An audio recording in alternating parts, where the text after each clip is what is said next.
So तुम्हाला पेपरमध्ये काय विचारतात, write the definition of book keeping and its features.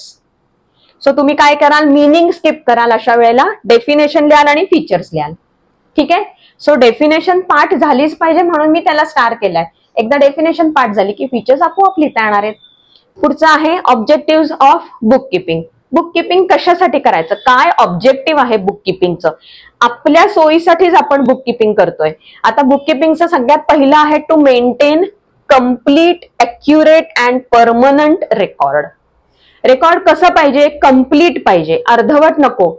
मी मगाशी तुम्हाला डबल एंट्री सिस्टीम बद्दल सांगितलं होतं. डबल एंट्री सिस्टीम म्हणजे टू फोल्ड इफेक्ट. एक साधारण एक्झाम्पल द्यायचं झालं तर आपण कॅश मध्ये खर्च करतो की माझ्याकडे समजा 500 रुपये कॅश असेल तर 500 रुपये मी स्टेशनरीमध्ये 300 रुपये खर्च केले, क्लिनिंग एक्सपेन्सेस मध्ये माझे 150 रुपये गेले.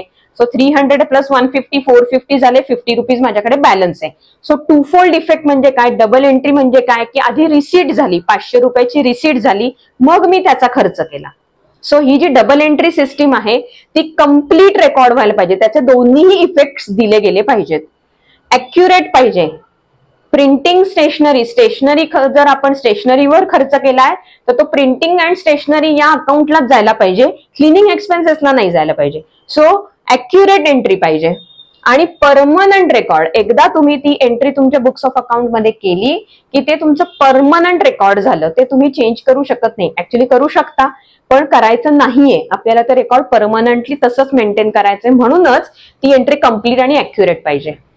दुसरं ऑब्जेक्टिव्ह काय आपलं, बुक किपिंगची ऑब्जेक्टिव्ह बघतोय आपण. बुक किपिंग करताना तुम्ही काय एम ठेवायला पाहिजे डोक्यात. त्यातलं पहिलं होतं कम्प्लीट, अॅक्युरेट आणि परमनंट. दुसरं आहे to record the transactions in the systematic way, date wise. आपल्याला ट्रान्झॅक्शन्स कशी लिहायचे, सिस्टमॅटिक वे. एक मेथड दिलेली आहे अकाउंटिंगच्या प्रिन्सिपल्स आणि स्टँडर्ड्स मध्ये, त्या मेथडनीच आपल्याला ती एंट्री करायची आहे आणि डेट वाईज करायचे, सिंक्रोनाइज्ड मेथडनी करायचे. 1 2 3 4 डेट वाईज करायचे. तिसरं काय, to know the profits or losses of the business for a financial year. जेव्हा आपण हे बुक किपिंग करतो, रेकॉर्डिंग ऑफ ट्रान्झॅक्शन्स करतो, त्याच्या पुढचा पार्ट काय आहे, अकाउंटन्सी. सो अकाउंटन्सी हे अनालायझेशन आहे. अनालायझेशन करण्यासाठीचा डाटा कुठून येतो, बुक किपिंग मधून येतो. हा बुक किपिंग मधला डाटा जर चुकीचा आला तर त्याच्यातनं जे काही प्रॉफिट लॉसचे जी काही फिगर्स दिसणार आहेत ना आपल्याला, तर त्या चुकीच्या असतील.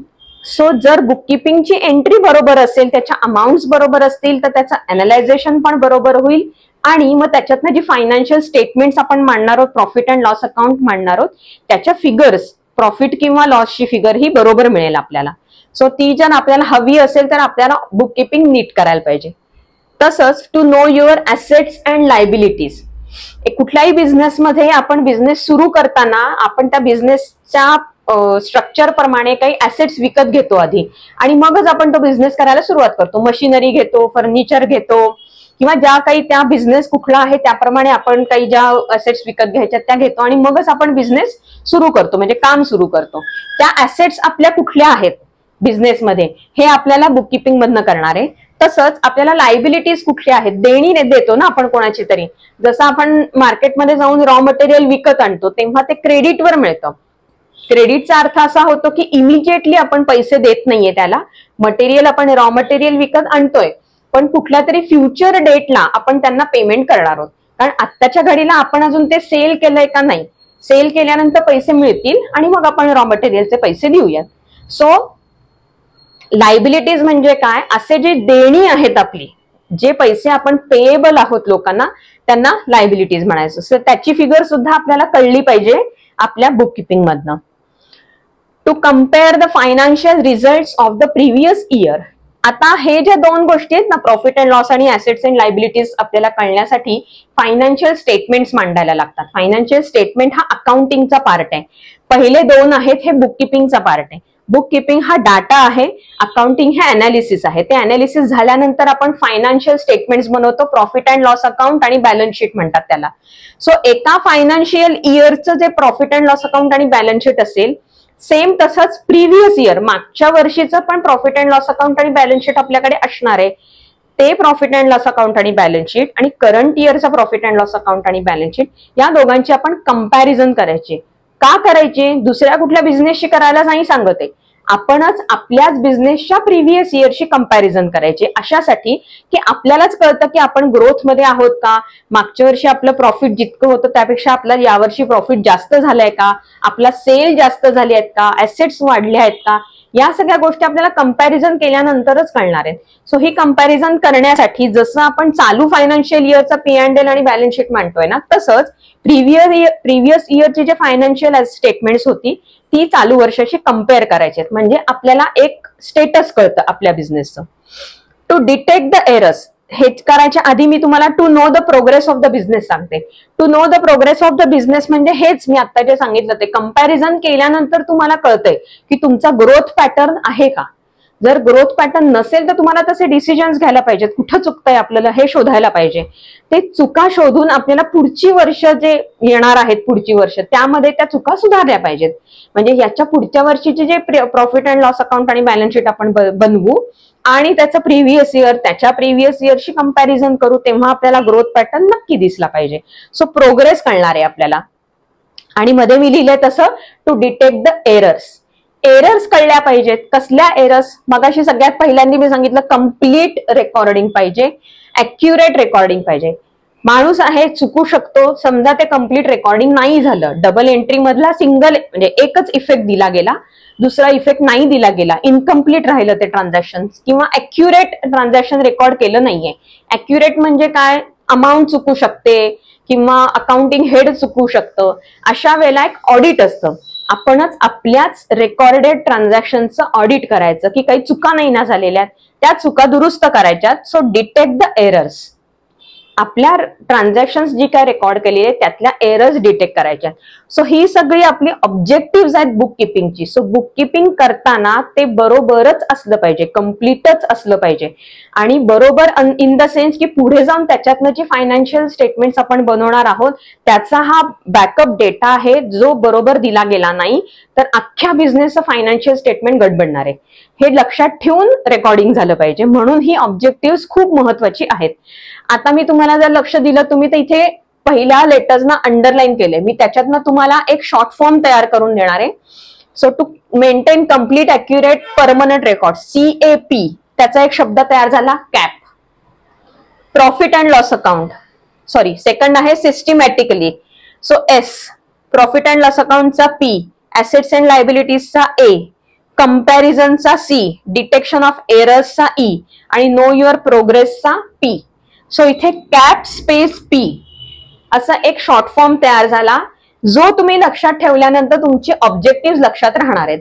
आता मी हा इथे शॉर्ट फॉर्म का दिलाय, फीचर्सला का नाही दिला, कारण फीचर्स ही तुमची डेफिनेशन वरनं तुम्ही तयार करू शकताय फीचर्स, पण ऑब्जेक्टिव्ह टोटली वेगळी आहेत. ही ऑब्जेक्टिव्ह खूप इम्पॉर्टंट आहेत, ह्याला स्टार मार्क करा. हा प्रश्न पेपरमध्ये येतोच, 90% वेळा येतोच. सो स्टार मार्क केलेले आपल्याला रिव्हिजनच्या वेळेला वाचायचे. याला स्टार मार्क केलेला आहे. स्टार मार्क कशासाठी केलाय, हा शॉर्ट फॉर्म लक्षात ठेवायचा. कॅप म्हणजे complete accurate permanent, S systematic record, P profit and loss account, A assets and liabilities, C comparison, E errors आणि P प्रोग्रेस. सो असे शब्द लक्षात ठेवायचे आणि त्या शब्दांना इलॅबोरेट करून सेंटेन्स तयार करायचं. आता तुमची जी बुक ज्याच्यामध्ये तुम्ही हे नोट्स काढून ठेवता आहात त्याचं जे वरचं मार्जिन आहे, अप्पर मार्जिन, इथे तुम्ही लिहिताय, इथे खाली तुम्ही लिहिताय, हे अप्पर मार्जिन आहे. अप्पर मार्जिन मध्ये हा जो शॉर्ट फॉर्म मी लिहिलेला आहे ना, हा लिहून ठेवायचा आहे, CAP स्पेस P. हे काय आहे, तुमचं ऑब्जेक्टिव्हचा शॉर्ट फॉर्म आहे. हा तुम्ही तुमच्या मार्जिन मध्ये लिहून ठेवायचा. हे सगळं का करतो आपण, ज्या वेळेला आपल्याला परीक्षेच्या आधी रिव्हिजन करायची असते की नाही, तेव्हा आपल्याला एवढा वेळ नसतो अख्खं पुस्तक किंवा अख्खी नोटबुक परत वाचण्याचा.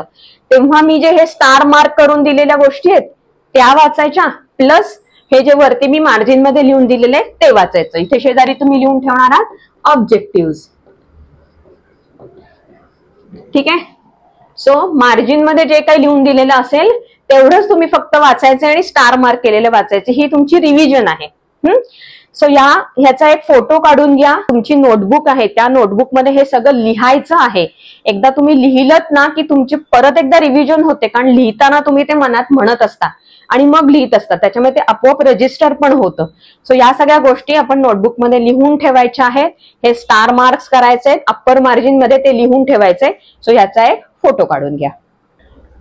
पुढचा आपला आहे topic importance of book keeping. Importance of book keeping म्हणजे काय, बुक किपिंगच्या रेकॉर्ड्सना किती महत्व आहे, त्याचं इम्पॉर्टन्स काय आहे. सगळ्यात पहिल्यांदा record, book keeping serves as a permanent record. मग अशी मी सांगितलं तुम्हाला, जे आपण बुक किपिंग मध्ये फायनान्शियल ट्रान्झॅक्शन रेकॉर्ड करणार आहोत ते परमनंटली त्या बुकमध्ये राहणार आहे. एव्हिडन्स, एव्हिडन्स म्हणजे काय, प्रूफ. प्रूफ काय, an accounting record can be produced as an evidence if required. Evidence म्हणजे काय, जेव्हा आपण कुठलंही फायनान्शियल ट्रान्झॅक्शन रेकॉर्ड करत असतो ना, तेव्हा त्या ट्रान्झॅक्शन रेकॉर्ड करायच्या आधी आपण कुठलं तरी एक डॉक्युमेंट घेतो. म्हणजे जसं की आपण परचेस करायला गेलो काही, तर दुकानदार आपल्याला बिल देतो. सो त्या बिल घेऊन येतो आपण आणि त्या बिलाच्या अगेन्स्ट आपण ते ट्रान्झॅक्शन करतो. सो जेव्हा आपण कुठलंही transaction accounting transaction books of accounts मध्ये करत असतो ना, तेव्हा त्याच्या पाठीमागे काहीतरी एक प्रूफ असतं. म्हणून ती एंट्री आहे ना, ती सुद्धा आपण एक एव्हिडन्स म्हणून वापरू शकतो. Financial information, it gives financial information about incomes, expenses, assets and liabilities. जे काही आपण बुक किपिंग केलेलं आहे त्याच्यामधून आपल्याला अकाउंटन्सीसाठी फायनान्शियल इन्फॉर्मेशन मिळणार आहे. इन्कम्स कोणती कोणती आहेत, टोटल इन्कम किती झालं, एक्सपेन्सेस किती आहेत, ऍसेट्स अँड लायबिलिटीज किती आहेत, आपल्याला ते कळू शकतं. बजेटिंग, हे खालचे 3 पॉइंट महत्वाचे आहेत. बजेटिंग, कुठल्याही बिझनेसमध्ये ना, आपण जेव्हा बिझनेस सुरू करतो तेव्हा एम आपला काय असतो की चांगला सेल व्हायला पाहिजे, प्रॉफिट चांगलं मिळालं पाहिजे. सो बजेटिंग करायचं म्हणजे काय करायचं, फ्युचर ऍक्टिव्हिटीजसाठी आपण पैसे साठवून ठेवायचे आणि ते साठवलेले पैसे कुठल्या ऍक्टिव्हिटीसाठी वापरायचे, याला म्हणायचं बजेटिंग. सो बजेटिंग मध्ये काय, comparing the previous year records can help in budgeting the finances. जेव्हा आपण चालू वर्षाची P&L बॅलन्स शीट प्रिव्हियस इयरच्या P&L बॅलन्स शीटशी कम्पेअर करतो आणि आपल्याला कळतं की आपल्याला प्रॉफिट जास्त झालेलं आहे, पैसे जास्त मिळालेले आहेत. मग आपण एखादं नवीन मशीन किंवा जुनं झालेलं एखादं मशीन आपल्याला फार जुन्या व्हर्जनचं आहे तर ते अपडेट करून घ्यायचंय, नवीन इन्स्टॉल करून घ्यायचं आहे, नवीन प्रकारचं मशीनच आणायचं आहे. या सगळ्यांसाठीचे पैसे बाजूला काढू शकतो का, त्याचं बजेटिंगचं आपण फायनान्सेस कसे मॅनेज करायचे ते आपण कंपॅरिझननी ठरवू शकतो. Control, the financial record helps in controlling the business activities. Controlling the business ऍक्टिव्हिटीजचा अर्थ असा आहे की आपल्याला ही जी इन्कम्स आणि एक्सपेन्सेसची टोटल कळते ना, तेव्हा आपल्याला असं कळतं की आपण कुठल्या एक्सपेंडिचर किंवा कुठल्या प्रकारच्या एक्सपेंडिचरवरती जास्त खर्च केलाय, पैसे जास्ती कुठे गेलेले आहेत. ते जर आपल्याला कळलं ना तर आपण त्या प्रकारच्या एक्सपेंडिचरवरती थोडासा कंट्रोल ठेवू शकतो. कंट्रोल ठेवणे म्हणजे काय करायचं की समजा सॅलरी पे करतोय आपण एम्प्लॉईजना, सो एखाद्या ठिकाणी 5 वर्कर्सची गरज नाहीये, तिथे 4 वर्कर काम करू शकतात. सो आपण तिथला जो एक वर्कर जास्त काम करणार आहे त्याला दुसरीकडे कुठेतरी कामाला आपण शिफ्ट करू शकतो. सो या ज्या ऍक्टिव्हिटीज करतो ना आपण त्या कंट्रोल करू शकतो. म्हणजे इकडची सॅलरी आपली वाचली आणि दुसरीकडे ती आपण रिअलोकेट केली. सो त्याला म्हणायचं controlling of activities. Decision making, financial record and it's analysis helps in future decision making.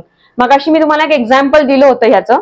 Future decision making म्हणजे आपण कंपॅरिझन करतो किंवा आजच्या घडीला आपल्याकडे किती कॅश फ्लो आहे, प्रॉफिट अँड लॉस अकाउंट मध्ये प्रॉफिट किती दिसतंय, यावरनं आपण काय काय डिसिजन्स घेऊ शकतो. पुढे जाऊन आपल्याला एक्सपान्शन करायचंय, बिझनेसचं एक्सपान्शन करायचंय, नवीन काही मशीन्स विकत घ्यायच्या आहेत, नवीन कस्टमर्स आपल्याला भेटायचे, त्यांना नवीन काही डेव्हलपमेंट्स करायच्या आहेत. या सगळ्या करण्यासाठी आपल्याकडे तेवढा फायनान्शियल बॅकअप आहे का, मग तो डिसिजन आपण घेऊ शकतो का, हे सगळं कशावरनं ठरणार आहे, या सगळ्या फायनान्शियल रेकॉर्ड वरूनच ठरणार आहे. सो पहिले जे 3 आहेत हे तुमच्या बुक किपिंगच्या ऍक्च्युअल रेकॉर्ड वरनं कळणार आहेत आणि पुढचे 3 आहेत जे मॅनेजमेंटशी रिलेटेड आपले इम्पॉर्टन्स आहेत.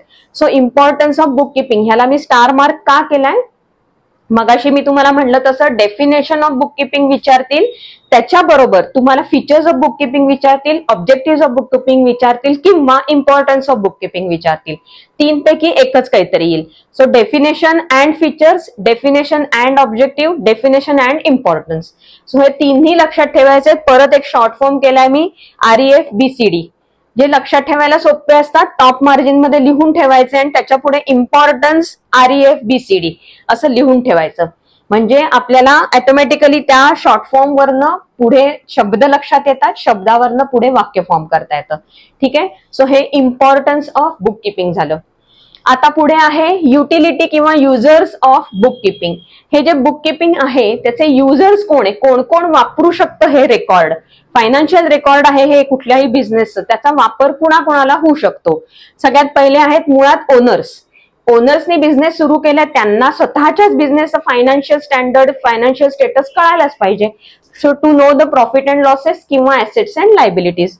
मॅनेजमेंटला कसा उपयोग होणार आहे, to take the decisions and plan the activities. मी आता सांगितलं ना तुम्हाला या 3 गोष्टी, या सगळ्या मॅनेजमेंटशी रिलेटेड आहेत. मॅनेजमेंटला या रेकॉर्डचा कसा उपयोग होणार आहे, ते डिसिजन्स घेऊ शकतात आणि त्यांचं बिझनेसचे प्लॅन, ऍक्टिव्हिटीज ज्या आहेत त्या प्लॅन करू शकतात.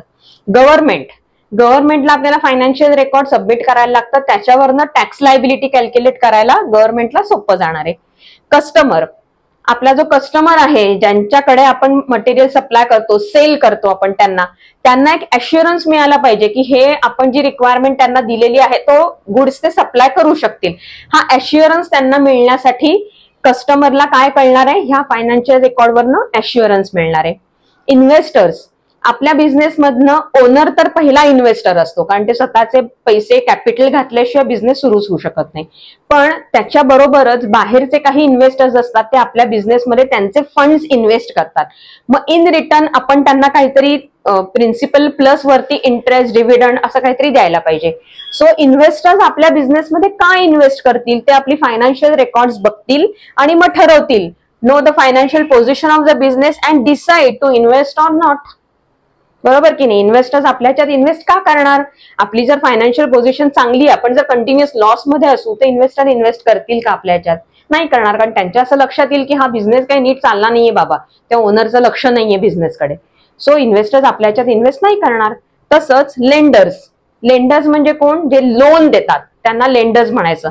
इन्व्हेस्टर्स जे असतात ते इन्व्हेस्टमेंट करतात, लेंडर्स जे असतात ते लोन देतात. बँक्स असतात, फायनान्शियल इन्स्टिट्यूट्स असतात, ते आपल्या बिझनेसला लोन देतात. लोन देताना ते फायनान्शियल पोझिशन ऑब्व्हियसली बघणार का, कारण आपली जी काही क्रेडिबिलिटी आहे ते लोन घेतलेलं आपण त्यांना रिटर्न देऊ शकणार आहोत का, हे त्यांना फायनान्शियल स्टेटमेंट वरनच कळणार आहे ना.